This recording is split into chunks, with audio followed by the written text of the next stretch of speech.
Hi guys, today we'll talk about how to fix or how to solve the problem of blocked account on Discord.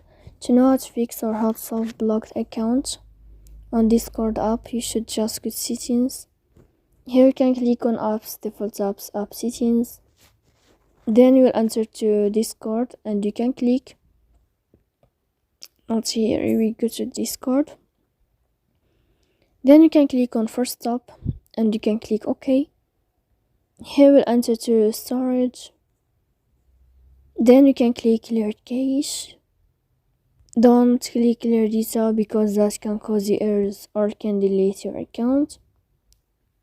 In the end, you can turn off your Wi-Fi and you can wait a moment to turn on your Wi-Fi again.